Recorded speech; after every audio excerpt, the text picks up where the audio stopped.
Good morning, good evening, good all the things. Hi, I'm Catie Brannon, and this is Tea Time True Crime with Catie. Today, I have a special edition kind of podcast. I completely went out of my comfort zone, and I actually have an interview.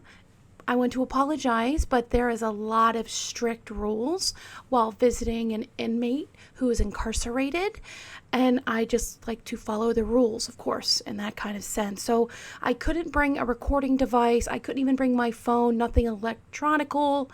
It was pretty like a strict kind of dress code. Don't show your shoulders. If you wear sandals, make sure your toes are covered. If you're wearing a skirt, make sure it's very long. Yeah, so I do have the questions that I did ask this inmate, and I do have the answers as well. So if you guys want to tune in, I appreciate it, and let's get to it. Now, before I go on, I want to talk about something that I really love. I wanna bring you down. Next time you hear the doorbell ring, next time you hear somebody sing. Thank you very much for watching my title page. I like to send good energy and good vibes by, for you seeing little videos of my cats, so I feel like that brings smiles to people's faces.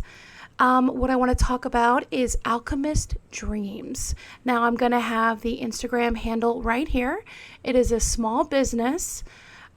Jen is the owner, and she is absolutely incredible. Beautiful sunshine, Leo energy, and she creates all her jewelry. Not only she does jewelry, something that I have that I love is this candle. Look how cute this teacup is. Oh my gosh. And I burned some bay leaves for good vibes on top when this candle is not lit.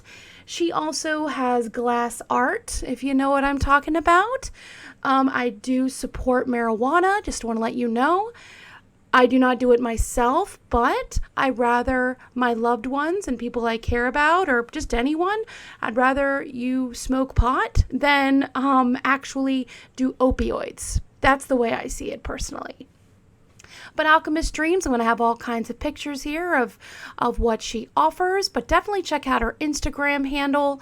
She also has really awesome giveaways every month. Yes, so subscribe to her Instagram, or follow, excuse me. Also subscribe to this channel if you haven't already. Appreciate you. So she gives away something every month. And all you do is pick a number from 1 to 100, and then during the full moon, she calls out a number. And one time, I did win, and it was awesome. I wish I had it, but I think someone is borrowing it right now. But what she did was make this beautiful, fossilized strawberry on a gold chain. Yeah. Someone is borrowing it right now, so it's. I wish I could show you. Sorry, but she does all kinds of rings, earrings, glass art, candles, all kinds of beautiful. I mean, she even did sun catchers, I believe, recently, and they looked gorgeous. So definitely check out the Instagram handle, and if you want to have good vibes and feel good energy, definitely support small business. Thank you. And thank you, Jen, for being awesome. All right, you guys. So I just wanted to let you know how I got here. So I went to a really awesome networking kind of group, kind of meetup where entrepreneurs, business owners, people that just are very hardworking come and gather, and we just share information. There's no sales pitch. You just literally hang out. I already made friends, and it's a really good time. Shout out to Jake Maines.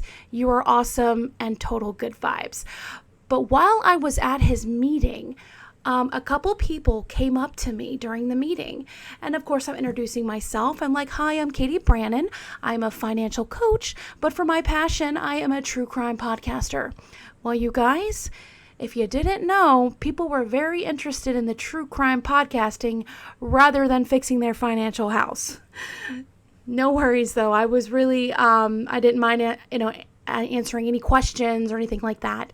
So I did have someone come up to me, and I was like, as soon as they gave me this information, I was like, oh, okay, well, would you like to be, credited for this information? And he was straight up like, no, thank you. Do not put my name into this. So already with someone saying that, this is a very controversial case. I really have to watch my wording because technically when I visited this inmate, the first thing this inmate said was, my attorney said, no interviews.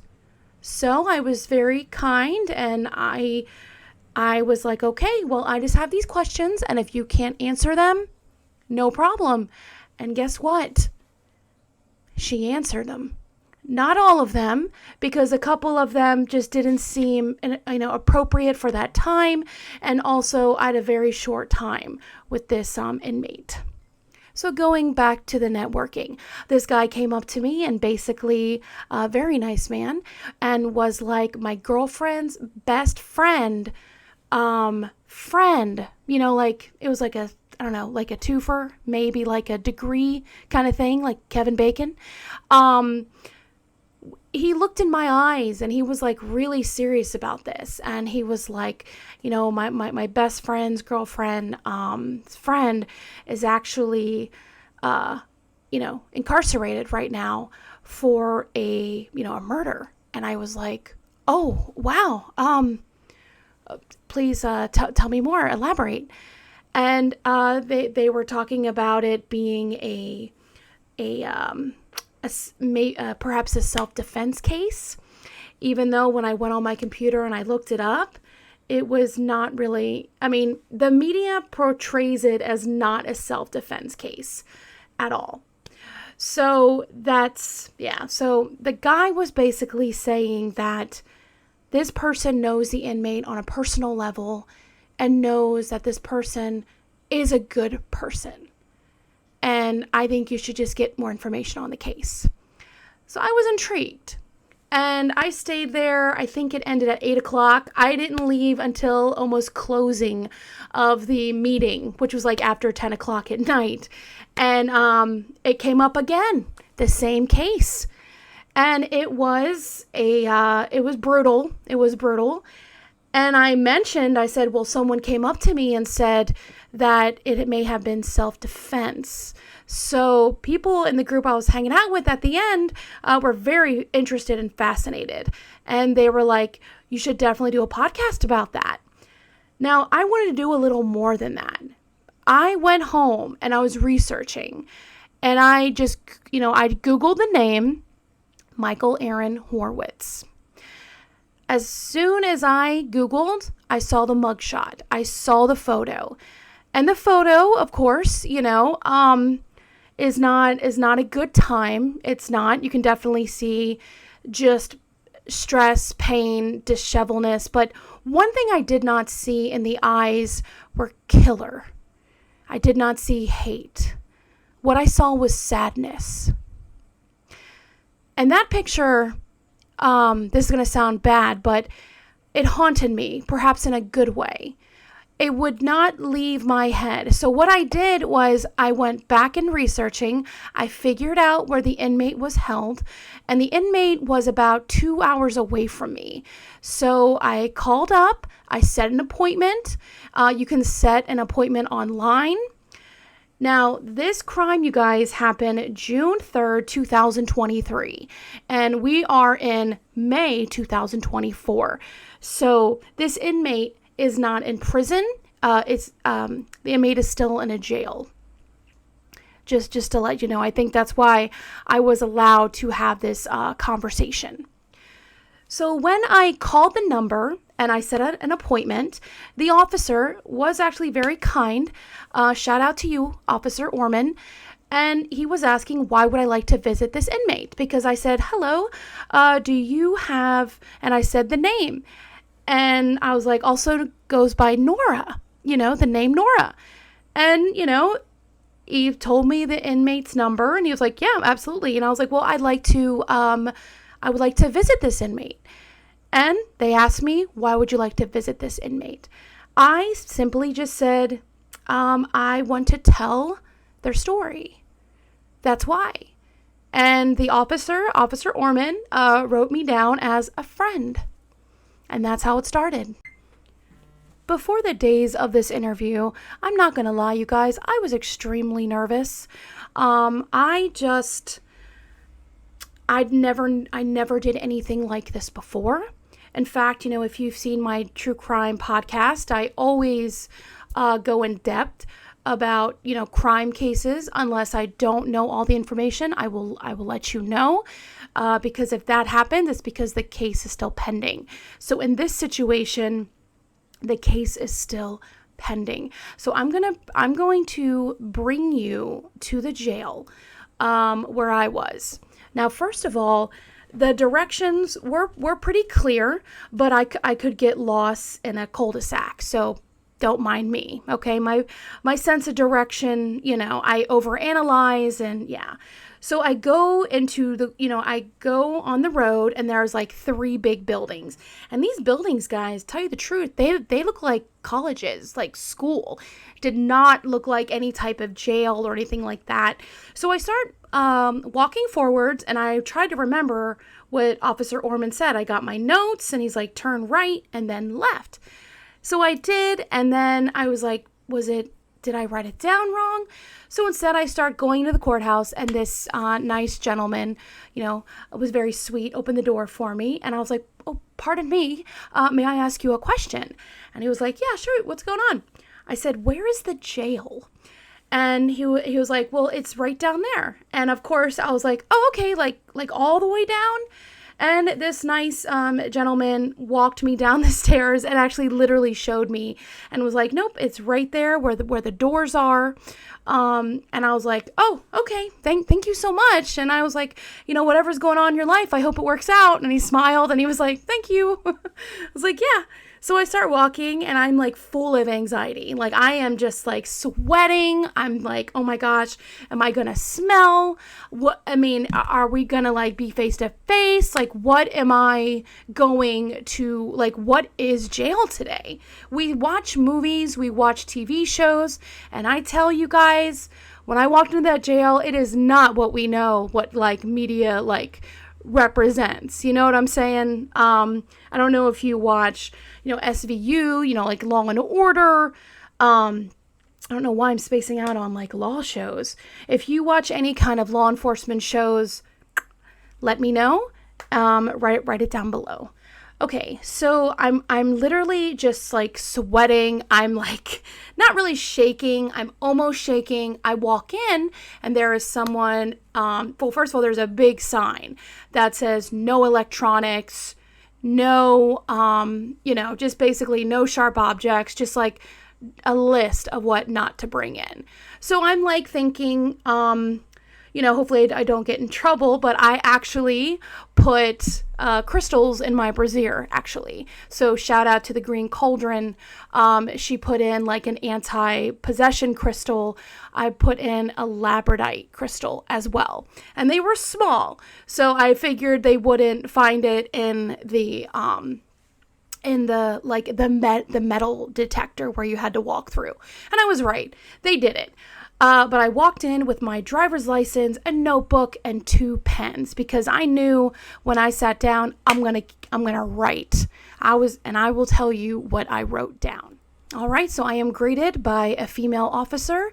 I'm like, hello, and she's like, hello, and I said, hi, yes, I have a meeting with an inmate, a visitation, and she's like, okay, name please.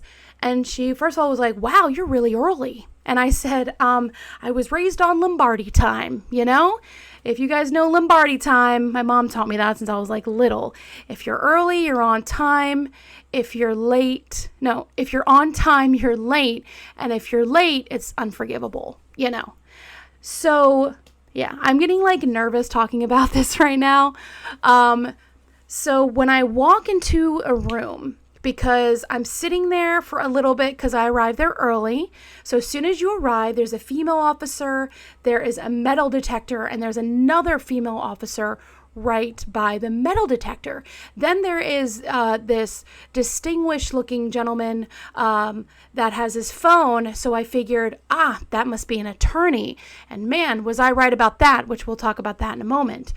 So I go in, I give him my driver's license. I even wrote down the confirmation number online for the visitation meeting. She was pretty impressed. I was like, I like to cover all my bases, you know?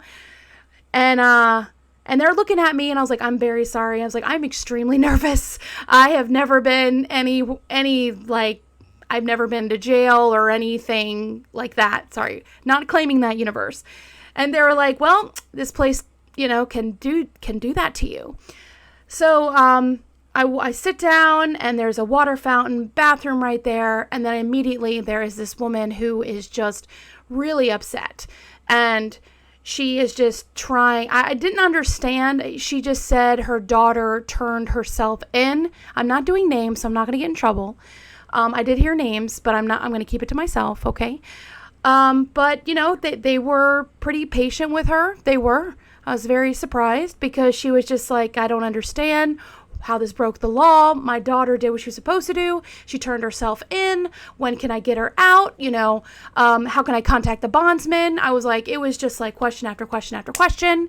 And I smiled at her to maybe calm down a little bit.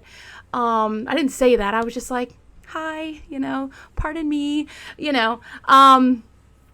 and she smiled at me back. So hopefully that gave her good vibes. So I get called and they're like, are you Catie Brannon? And I said, yes. And they're like, are you here to visit Michael? And I was like, yes, Michael Aaron Horwitz. And, but I remember seeing the pictures online saying it was a trans actual person who is doing a transitioning from male to female. And it said Norah, but then there were plenty of articles that said Michael Aaron Horwitz, or not many said Norah. So immediately when I walk in, I'm still early, you guys, there is a nice older gentleman that is sitting. He's kind of like watching everything. And I'm thinking like, where is the tables? Where's the chairs? Like, let's do this. I want to get the vibe.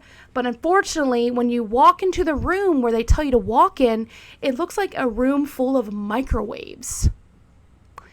Yeah, microwaves. It is not microwaves though. They are big metal tin boxes with like a phone sticking out of it. It looked like a payphone, but without the number pad, like the digits. And I was looking inside because they give you a number. And of course, I'm all the way at the end. But when I'm at the end, I'm also close to where the attorneys talk to their clients. And wow, I could hear everything. I couldn't hear what the client said, the perpetrator, the accused, whatever you want to call it. But I definitely heard what the attorney said. So the attorney had to make some calls about not only he was an attorney, he also was a bondsman. So he was trying to get this guy out or figure, this assault and battery was a misunderstanding. But then when he called the lady, she did not want to help him. So he was just like, I understand, ma'am. Absolutely. But he was very nice. I smiled and I waved. And then I looked down as I'm sitting down right where the room of microwaves is. I'm in front of a tin box. There's a door open to my right and there's a tin box as well. But I see a man on the screen. And I don't know, my reaction, even though he's a convict and I don't know what he did, I wave to people. I'm somebody that if you come up to me, I'll be like, hi, how are you? I don't know. It's just instinct. It's who I am as a person. So I waved and he waved back. And the lawyer walked out of the room and smiled at me. And I said, sorry, I waved to everyone. And he was like, no, I mean, he definitely needed that. I'm sure he appreciated it. So after that initial kind of reaction, my nerves calmed down a little bit. It did. It just gave me the universe validation that this person will talk to me. And I was right.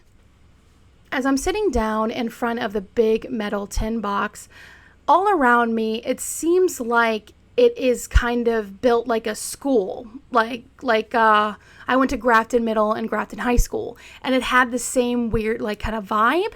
But you would think it's cold in that room, but it was actually quite warm. These are my notes that I wrote. So I realized that even though there's a tin box and a phone, there is no table for me to put my notebook. So I kind of did what George calls it, the Men in Black thing, where I asked permission, you guys. I asked for permission that could I grab a chair and just pull it right to me and make it a table. And even though I'm like hunched over and writing, it's better than putting it on my hand and because the notebook was pretty heavy. So I did that, and I'm waiting, but I have no idea what time it is. Like, none at all. They told me when the screen comes on, you will see a timer in the corner, and that's all you have. It's 30 minutes. But unfortunately, when the screen came on, I'm on the phone, and I'm like, hello.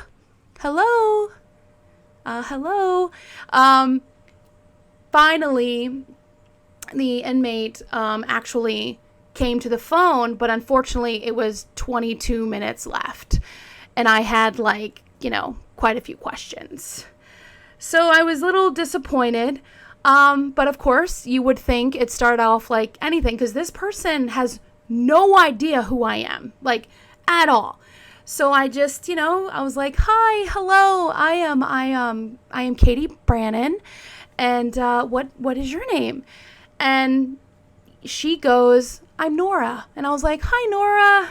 How are you? And then, she looked kind of nervous, and her hair was really short compared to the mugshot.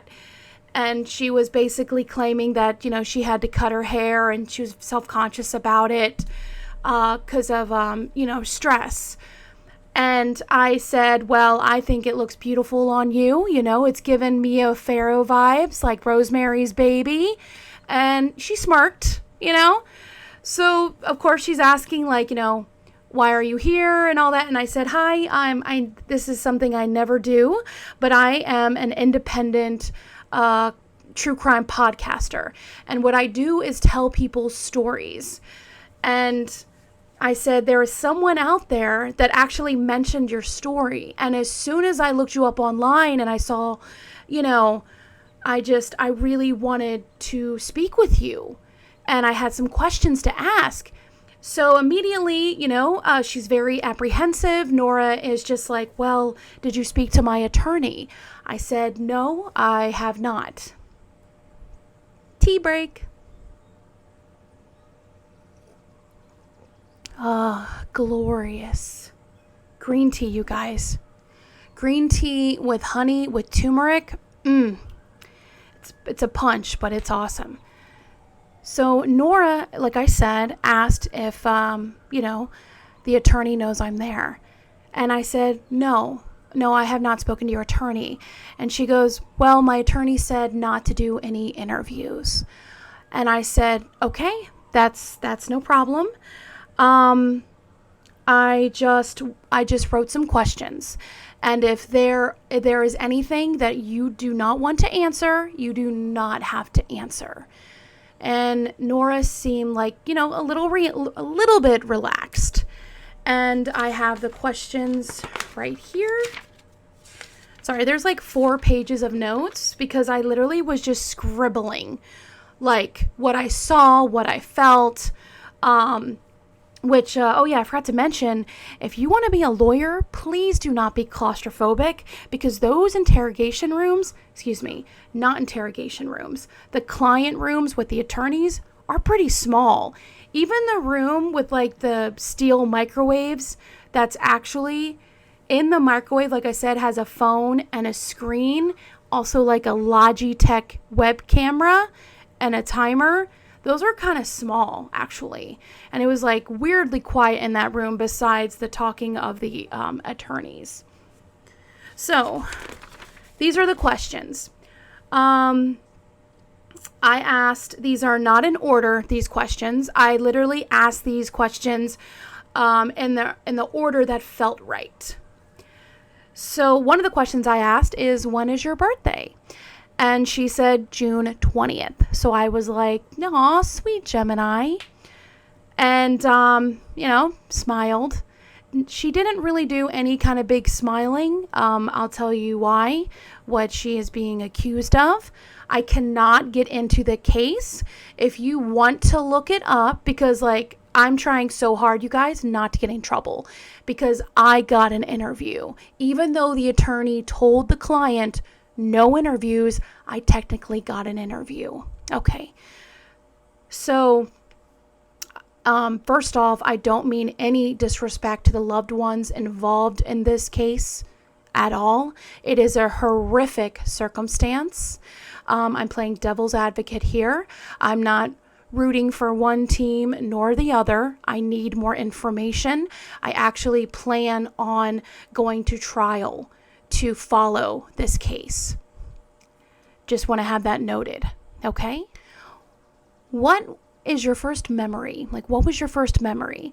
And she answers her first memory was when her mom hired a lady to dress up like Dorothy from The Wizard of Oz.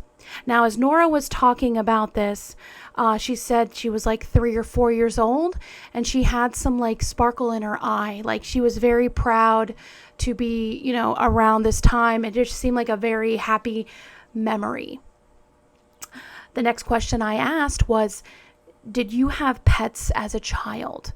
And she explains dogs and cats. So yes, this Norah was surrounded with animal love, okay?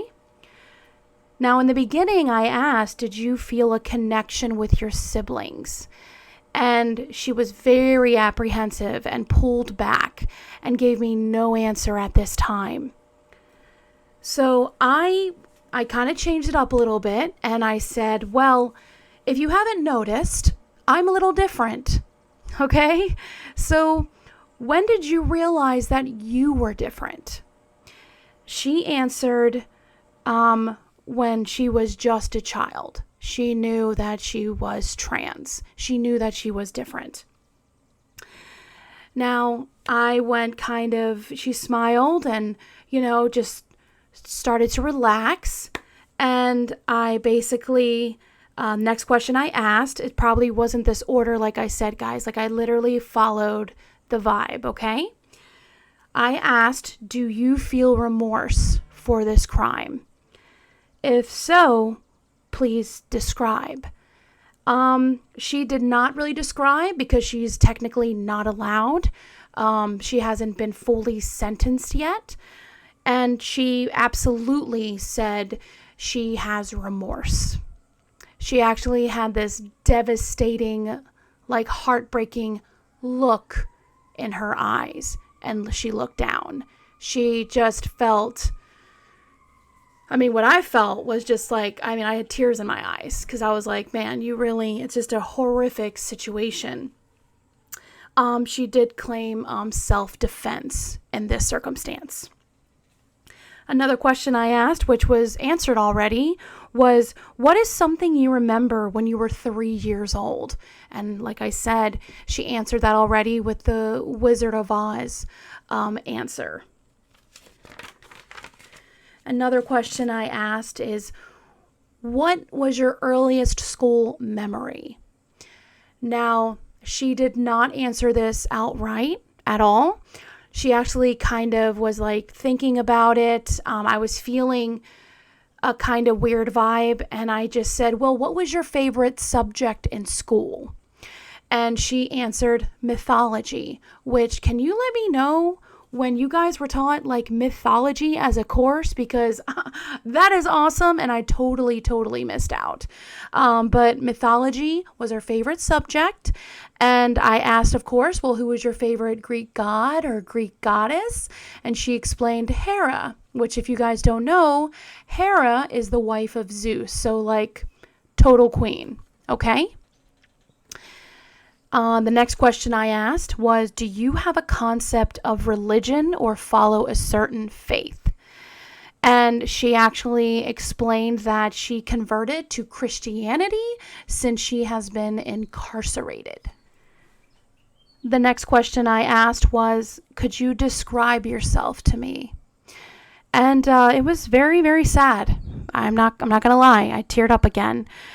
She said that she lost sense of self. She really wants to be a good person. She is extremely sad about everything. And then this is where she opened up to her about her siblings. She said she was close and she really loves her brother and sister, and she misses her mom. And she just wants to send prayers, and she is absolutely sorry for what has happened. Now, I'm just going to I wrote just a whole bunch of keywords. So after that was said, she was also explaining how, Jesus really helped her a lot. She was on suicide watch off and on for quite a while. So this is a kind of person who has extreme remorse and wish it never happened. Now, as I say self-defense, you will see online that she does claim that there was sexual abuse. Yes, if you want to look that up, again, guys, devil's advocate, I'm just saying what's happening. I did ask her, not so blatantly, like, not like, did you really do it? Because we know she did it. But I really honestly wanted to know how many stabbings, like how many times. But again, she could not tell me. But personally, I just could not ask her that question. I don't know. It didn't seem right.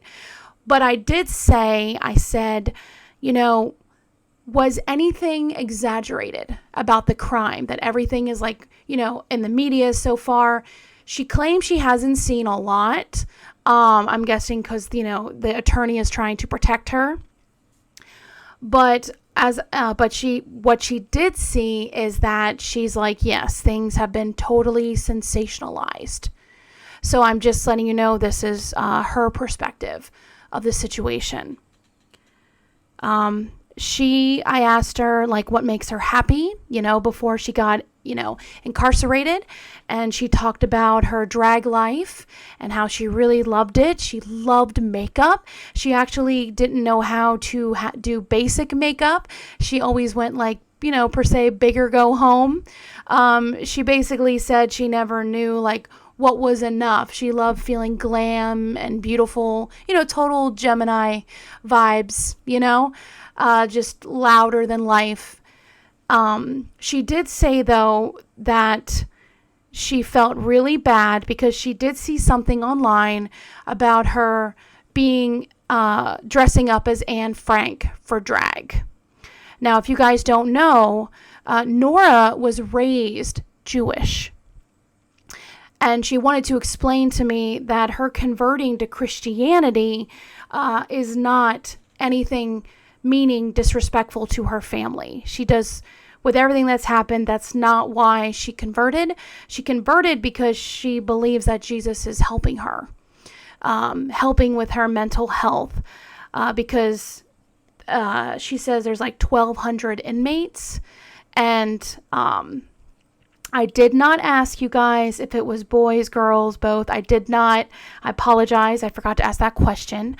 But I will let you know when I research how trans are, labeled or, put in prison, is that it's on a case-by-case basis.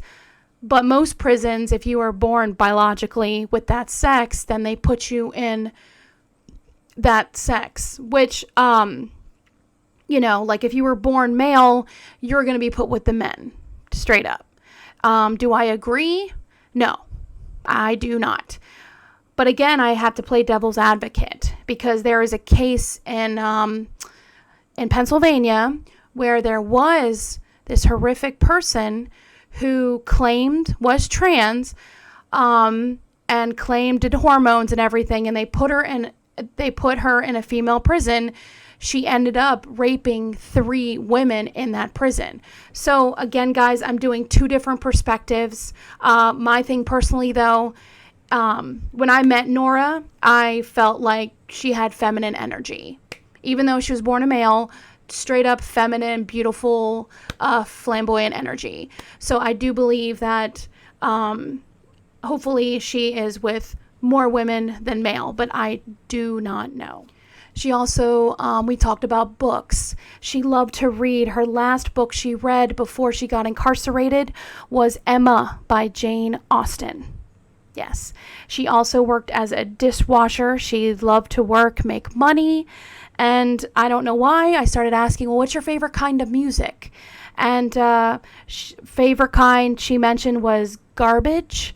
And then she mentioned No Doubt, Smashing Pumpkins. And I was like, you're a grunge baby.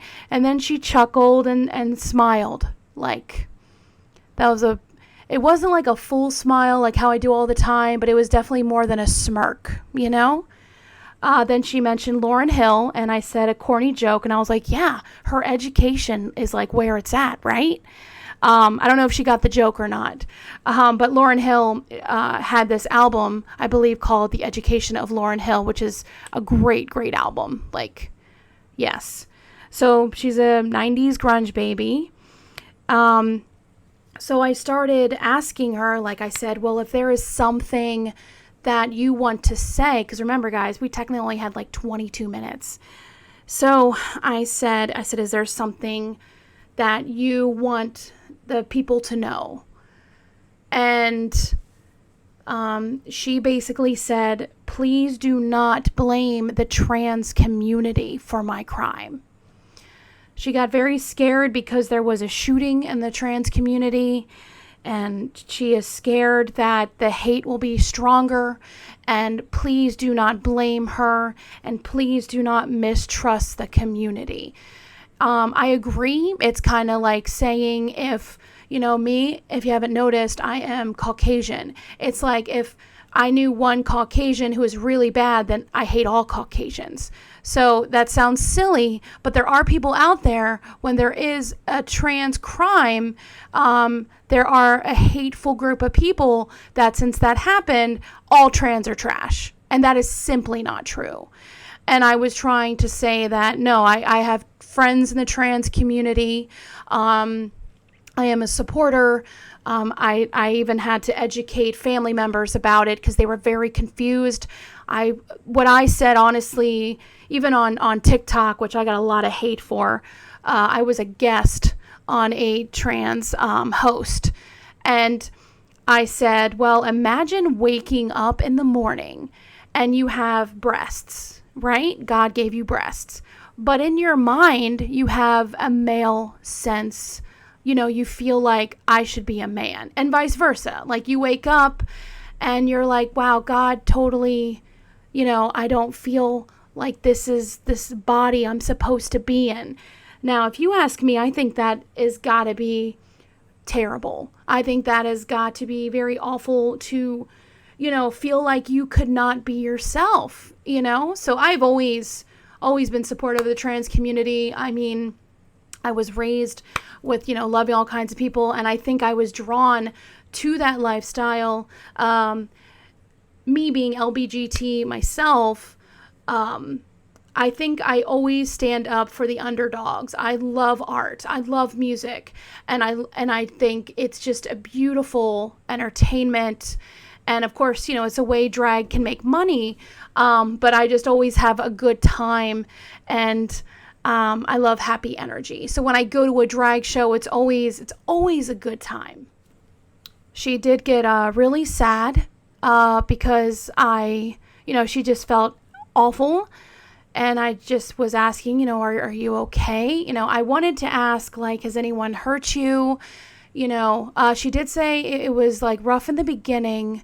I don't know. I don't want to get too much into it, but I basically, she was on suicide watch. So I don't really know what happened. I just know she's extremely remorseful and depressed. And like I said, I cannot get into the crime. If you want to look it up online, you're welcome to. I want to post the article down below, but I don't know what is a reputable source right now, because technically, guys, I'm the first interview and I haven't gone to trial yet to see what exactly is going on. But the last thing she want to be known is that she really appreciates people who support her, and also that, not many people have come to visit her. And I would never ask the family, to go visit, because that's not my, it's getting weird now. Sorry. It's just a really, really horrific circumstance. I do believe it was self-defense, because by meeting this person, even though it was by a screen, we were the closest we could be, and I could still feel the energy. In fact, when she got sad and I said, "Is there anything else you would like to say?"